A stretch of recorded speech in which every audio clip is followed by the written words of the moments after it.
So the sessions will be on the topic, the syllabus understanding of economics. Okay, so this is the second day of the our free sessions. Okay, so the sessions I will discuss on the topic, the subject of economics. Okay, and then the syllabus structures. What is the syllabus structure of the economics? Then which sources you must read for the economics topic. Okay, so these subjects included in the prelims as well as your main subject. Okay, so the main subjects, the separate papers has been mentioned in the syllabus, that is the GS3. Okay, so these economic subjects included in the GS3 paper of the mains examination. Okay, now I will show you the syllabus copy of the mains. One second. So this is the structure of, and then this is the detailed syllabus of the prelims, sorry, mains. Prelims मध्ये आणि men's मध्ये काय दिलं गेलेलं बघा. तर prelims मध्ये जे काय टायटल्स दिलेलं आहे त्यामध्ये आणि प्रिलिमच्या मेन्स याच्यामध्ये टायटल मध्ये काय डिफरन्स आहे?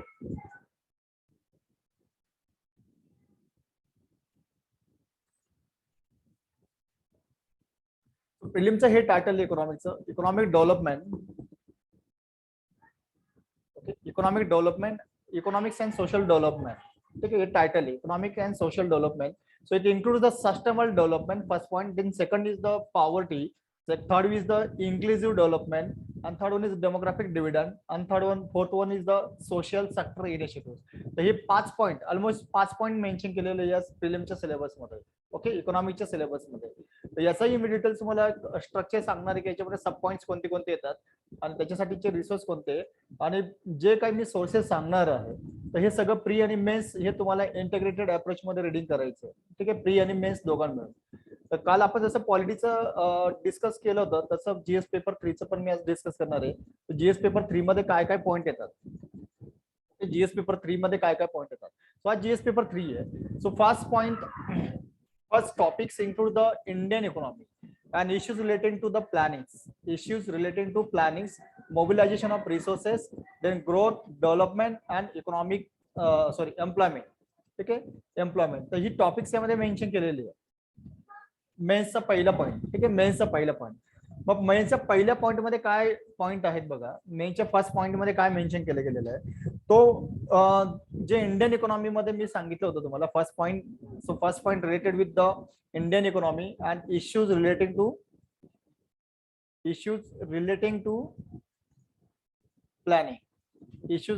To planning, first point. ठीक आहे, second point mobilization of resources,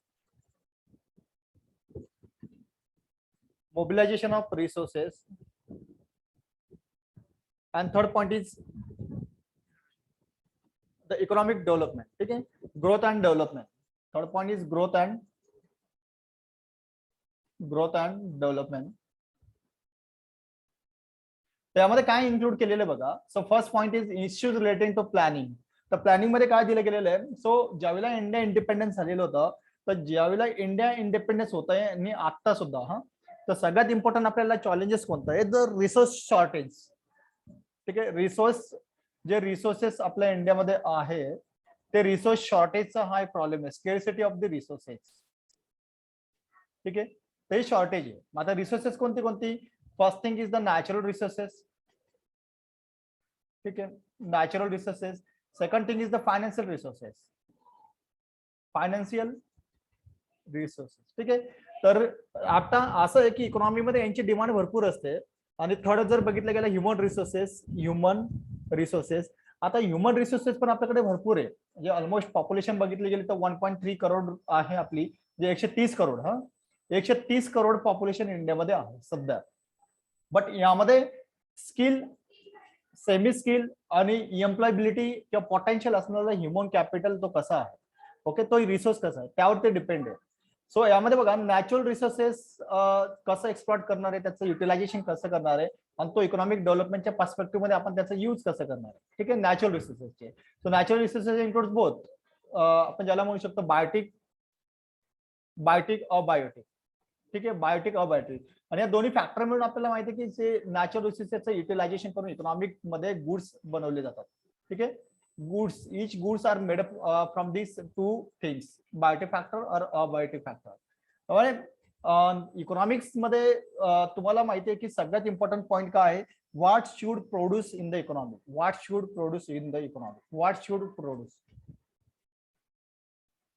ठीक आहे, तर हा पॉईंट ज्यावेळेस येतो तर त्यावेळेला आपल्याकडे ही रिसोर्सेस काय अवेलेबल आहे, तर त्याच्यासाठी सर सगळ्यात इम्पॉर्टंट काय आहे, नॅचरल रिसोर्सेस अवेलेबिलिटी आणि second thing needs of people. Needs of people, natural रिसोर्सची अवेलेबिलिटी किती आहे, स्केअरसिटी मध्ये आहे का, इफिशियन्सी किंवा आपण ज्याला म्हणतो इनफ अवेलेबिलिटी आहे. सेकंड थिंग काय आहे, नीड ऑफ पीपल काय आहे. या दोघांचे कन्सिडरेशन करून गव्हर्नमेंट किंवा डिसाइड करतं व्हॉट शुड वी प्रोड्यूस.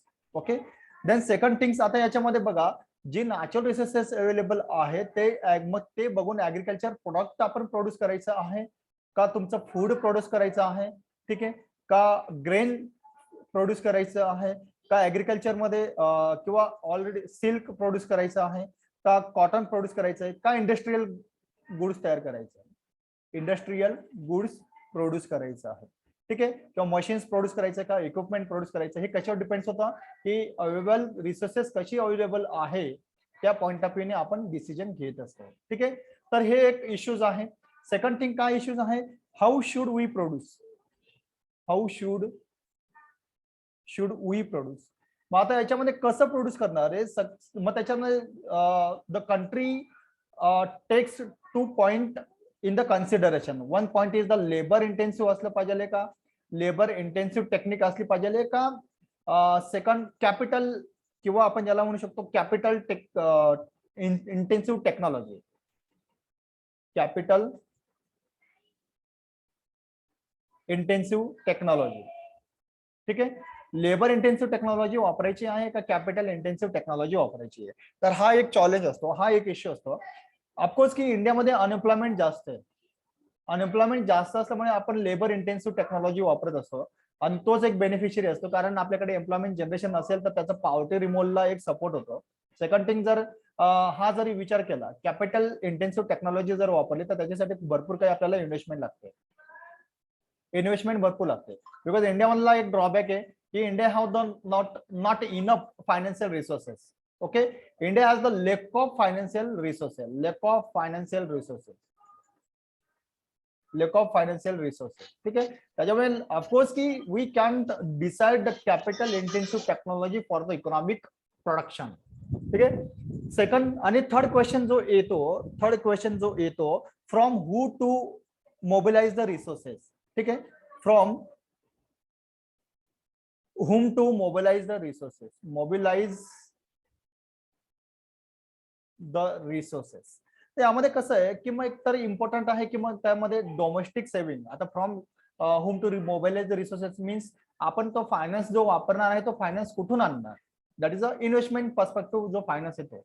मग डोमेस्टिक सेव्हिंग करून करणार की काय करणार. मग आता ऑफकोर्स की तुम्हाला माहिती की डोमेस्टिक सेव्हिंग जे काही इन्कम असतं पर्सनल इन्कम मधनं आफ्टर एक्सपेंडिचर जी काही रिमेनिंग अमाऊंट असते ती आपण बँकमध्ये सेव्ह करतो. ठीक आहे, मग मग त्यातून बँकेची काय होते, लेंडिंग कॅपॅसिटी इन्क्रीज होते. मग बँक काय करते, use the lending to the borrowers. ठीक आहे, मग ते डोमेस्टिक सेव्हिंग वाढवायचे आणि आपण त्यातून कॅपिटल इन्क्रीज करायचं आहे का. सेकंड, गव्हर्नमेंट रिसोर्सेस वापरायचे आहेत का, गव्हर्नमेंट लेड ग्रोथ असलं पाहिजे का, थर्ड मग फॉरेन एड घेतलं पाहिजे किंवा फॉरेन आपण इन्व्हेस्टमेंट आपण घेतलं पाहिजे. फॉर एक्झाम्पल रिसेंटली आपण आता हे घेतोय बघा, एफडीआय. ठीक आहे, तर ही ऑप्शन्स आपण त्यावेळेला डिसाईड करत असतो. ठीक आहे, ही ऑप्शन्स काय करत असतो, डिसाईड करत असतो. सो ही इश्यूज आहे मोबिलायझेशन करताना. ठीक आहे, मोबिलायझेशन करताना ही इश्यूज ऑलमोस्ट कन्सिडर करावी लागतात. ठीक आहे, ऑलमोस्ट कन्सिडर करावी लागतात. सो तो पॉइंट तुम्ही लक्षात ठेवायचं की काय काय पॉईंट यामध्ये इन्क्लूड होतात. ठीक आहे, the next point, second topic in the main syllabus is the inclusive growth. Okay, inclusive growth. ठीक आहे, इन्क्लुसिव्ह ग्रोथ सेकंड टॉपिक दिलेला आहे बघा, इन्क्लुसिव्ह ग्रोथ आणि issues arising out of it. मग आता इन्क्लुसिव्ह ग्रोथ मध्ये काय पॉइंट आहेत बघा. So second topic is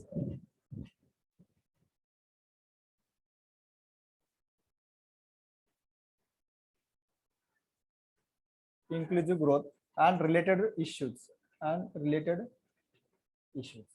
okay, so या टॉपिक मध्ये काय काय कव्हर करणार आहे तुम्हाला. What is inclusive growth, basic understanding करून घ्यावं लागणार. What is inclusive growth, then second thing is what are the dimensions of the inclusive growth. dimensions of inclusive growth. Then third thing is, what are the needs of inclusive growth in India? Needs of inclusive growth in India. ठीक आहे. So inclusive growth कशासाठी आहे, ज्यावेळी इंडियाने 11 plans मध्ये ज्यावेळी decide केलं होतं, बिकॉज इंडियामध्ये बघा इनइक्वलिटी प्रिव्हेल होती. सो इनइक्वलिटी आपल्याला मिनिमाइज करण्यासाठी हे डिसिजन घ्यावं लागलं होतं. सगळ्यांचं एक इन्क्लुसिव्ह पार्टिसिपेशन असलं पाहिजे इकॉनॉमिक ग्रोथ मध्ये. ठीक आहे. आणि इक्वल प्रॉस्पेरिटी शेअर झालं पाहिजे. त्या पर्स्पेक्टिव्ह मध्ये आपण इन्क्लुसिव्ह ग्रोथ हा पॉईंट घेतलेला होता. मग त्याचे कोणते कोणते पॉईंट मेन्स पॉईंट ऑफ व्ह्यूने विचारले जातात. मग यामध्ये आपण बघितलं की needs of inclusive growth. So this point includes the poverty, म्हणजे पॉवर्टी रिमूव्ह करण्यासाठी इन्क्लुसिव्ह ग्रोथ पाहिजे आहे. सेकंड थिंग, इनइक्वलिटी रिमूव्ह करण्यासाठी इन्क्लुसिव्ह ग्रोथ पाहिजे.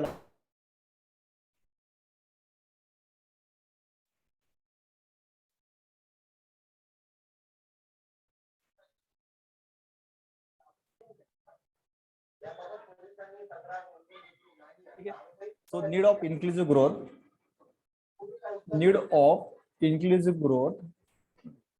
so कशासाठी इन्क्लुसिव्ह ग्रोथ आपल्याला इम्पॉर्टंट आहे, नीड का आहे, तो first thing is removal for the poverty, eradication of poverty.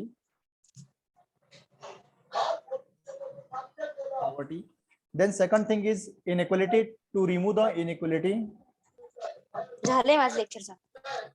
And third thing is unemployment इंडियामध्ये जास्त आहे. सो या 3 फॅक्टरसाठी आपल्याला इन्क्लुसिव्ह ग्रोथ काय आहे, इम्पॉर्टंट आहे. देन नेक्स्ट पॉईंट यामध्ये काय असणार इन्क्लुसिव्ह ग्रोथ मध्ये, what are the challenges to the inclusive growth, what are the challenges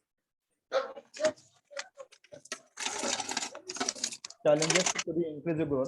कारण क्वेश्चन असंच विचारले जातात. हा, what are the features of, आता क्वेश्चन जर बघितले गेले काय काय क्वेश्चन असतात बघा. What are the features of inclusive growth, what are the features of inclusive growth, features of. आणि सेकंड स्टेटमेंट मध्ये कधी नसतं, तर डिटेल्स मध्ये भरपूर दिलेलं असतं. First thing, what are the features of inclusive growth. Then they can also ask the what are the challenges of inclusive growth. ठीक आहे, इन्क्लुसिव्ह ग्रोथ. आणि what are the measures taken by the government of India, measures taken by government of India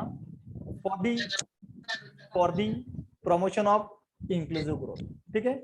तर अशा point of व्ह्यूने questions विचारले जातात. So questions आपल्याला understand करून घेणं गरजेचं आहे. तर मग त्याच्यामुळे ह्या पॉईंट ऑफ व्ह्यूने जर क्वेश्चन विचारले जातात तर आपल्याला पण ती पॉईंट कव्हर करणं गरजेचं आहे. Okay. So with the consideration towards the strategy of inclusive growth, आणि जे काही नवीन काही गव्हर्नमेंटने इनिशिएटिव्ह घेतलेले असेल ते सुद्धा कन्सिडर करणं गरजेचं आहे. मग नवीन जे काही डिसिजन घेतलं असेल त्याचे चॅलेंजेस कोणते आहेत, चॅलेंजेस ऑफ इन्क्लुसिव्ह ग्रोथ, आणि सेकंड मेजर्स कोणते घेतलेले असणार आहे गव्हर्नमेंटने. त्यामुळे, आणि एक क्वेश्चन असं पण विचारलेलं होता की जर कॅपिटलिझम जर इन्क्रीज होत आहे तर मग आपल्याकडे इन्क्लुसिव्ह ग्रोथ पॉसिबल आहे का. कारण बिकॉज कॅपिटलिझम्समुळे काय होणार आहे की अनप्रेसिडेंटेड प्रॉस्पेरिटी इन्क्रीज होत आहे. तर त्यामुळे आपल्याकडे रिच आणि पुअर पीपल मधला गॅप वाढतोय, म्हणजे इनइक्वलिटी वाढते. सो मग इनइक्वलिटी जर वाढते तर मग कॅपिटलिझम एकीकडे इंडियन इकॉनॉमी होत चाललेली आहे, तर दुसरीकडे आपण इन्क्लुसिव्ह ग्रोथ पण अचीव्ह करण्याचा प्रयत्न करतोय. तर हे कसं पॉसिबल असणार आहे. ठीक आहे. तर त्या पॉईंट ऑफ व्ह्यूने क्वेश्चन्स पण विचारला गेलेला होता. आणि काही तर डायरेक्ट क्वेश्चन असे विचारले गेलेले, the comment on the challenges for the inclusive growth. ठीक आहे. Comments on the challenges for the inclusive growth. ठीक आहे. आणि suggest the measures to be taken for facing the challenges. असे स्ट्रेट फॉरवर्ड पण क्वेश्चन विचारले गेलेले, त्याच्यामुळे ते पॉईंट त्या पर्स्पेक्टिव्हने तुम्हाला कव्हर करणं यामध्ये गरजेचं आहे. ठीक आहे. देन अजून काय विचारलं गेलेलं आहे, analyse and suggest the measures for inclusive growth. आणि अजून विचारलं गेलं की strategy of the inclusive growth, म्हणजे रिपीटेड क्वेश्चन विचारले गेलेले. Okay. Features, challenges, then strategy of inclusive growth, आणि measures taken by the government of India for ensure the inclusive growth. आणि काही पॉईंट ऑफ व्ह्यूने क्वेश्चन हे रिपीटेडली विचारले गेले, त्याच्यामुळे तो पॉईंट लक्षात ठेवायचा आहे. ठीक आहे. सो इन्क्लुसिव्ह ग्रोथ मध्ये अजून काय काय असणार आहे, what are the challenges, what are the strategies कोणते कोणते आहेत बघा. आणि sectoral steps taken for the inclusive growth, कोणते गव्हर्नमेंटनी सेक्टोरियल स्टेप्स घेतलेल्या आहेत. ठीक आहे. अजून काय विचारलं जाऊ शकतं, what are the strategies to achieve the inclusive growth. मग त्याच्यामध्ये फॉर एक्झाम्पल गव्हर्नमेंटने घेतलेलं बघा, universal basic payment, universal basic income, ठीक आहे, देन स्किल डेव्हलपमेंट, देन अजून काय घेतलेलं आहे, restructure of aspirational district plan, restructure of aspirational district schemes, then resource efficiency, ठीक आहे. तर या रिलेटेड अजून काही क्वेश्चन असेल तर तुम्ही विचारा, मी पुढचा पॉईंट पण मी सांगणार आहे की अजून काय काय आहे ते. येस, जर काही डाऊट असेल तर विचारा.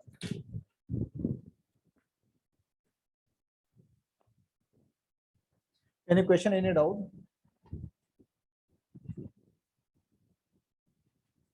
येस, प्राची, मेघा गायकवाड, प्राची, देन आरती.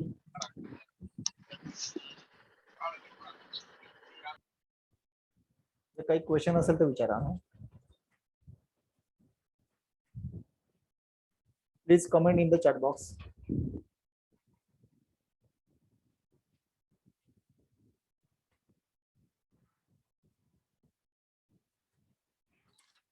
No question, no question.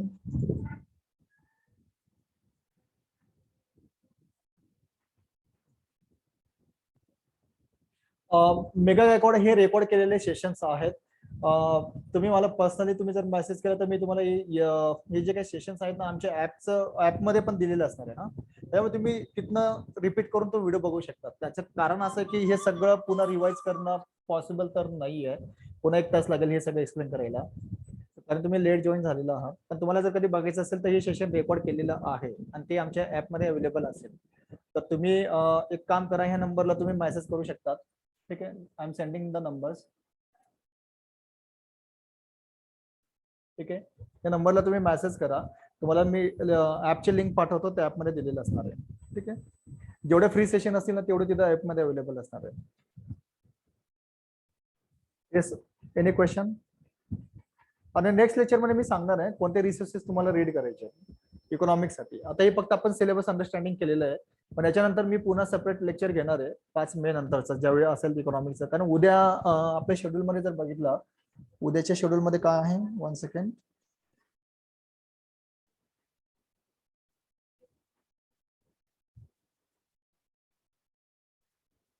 Yes, उद्याच्या शेड्यूल मध्ये हिस्ट्रीचं असणार आहे.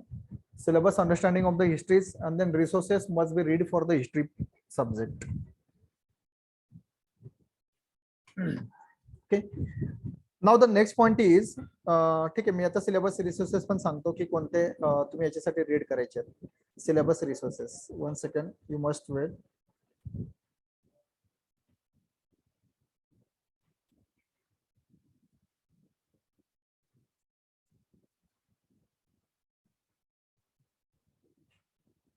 Which sources you must read for the subject of economics?